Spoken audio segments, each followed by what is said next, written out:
Raising money for a cannabis-based business involves offering a security.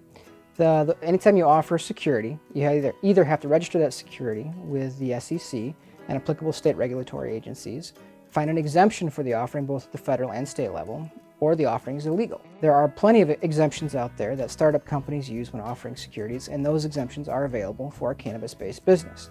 However, you also have what we call the anti-fraud requirements, both federally and at the state level. And these requirements basically say that you are not allowed to commit fraud, or you have to give in an investment, and you have to give an investor all reasonable information that they would want to have prior to making an investment decision.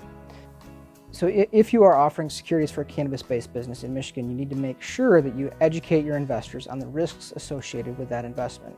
Those risks are not just the risks of your underlying business model, but also the risk that they could lose their entire investment through civil forfeiture and other actions that the federal government may choose to take.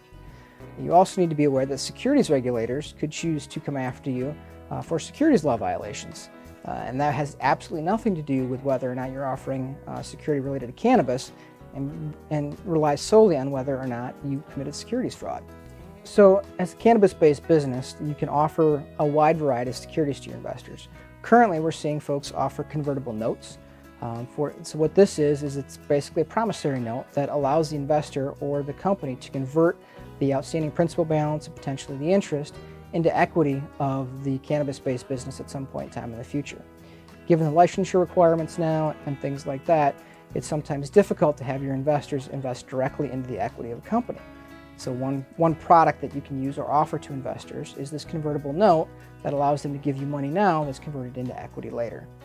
You can also offer equity in whatever entity you're using to raise money. However, you need to make sure that you've complied with all the appropriate licensure requirements, which may include qualifying some of those investors under your license, which you may or may not want to do. So the top 3 issues to be concerned about when you're raising money for your cannabis business in Michigan right now is first and foremost making sure you comply with securities laws. You do not want to give the regulators any opportunity to levy fines or otherwise interrupt your business for something that's not related to cannabis and something that with a little bit of effort you can comply with. So securities law compliance is important for all issuers in and out of the cannabis space. Second, you really want to make sure that your investors are educated and understand what they're investing in.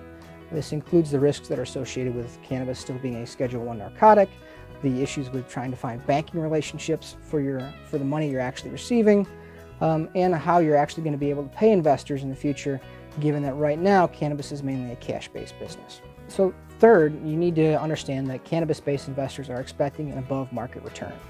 Cannabis is a risky investment space, and so therefore investors are demanding a premium on their return. You need to sometimes be creative in the returns that you offer your investors and figure out how you can show them they can participate in the likely potential future profits of the cannabis-based business.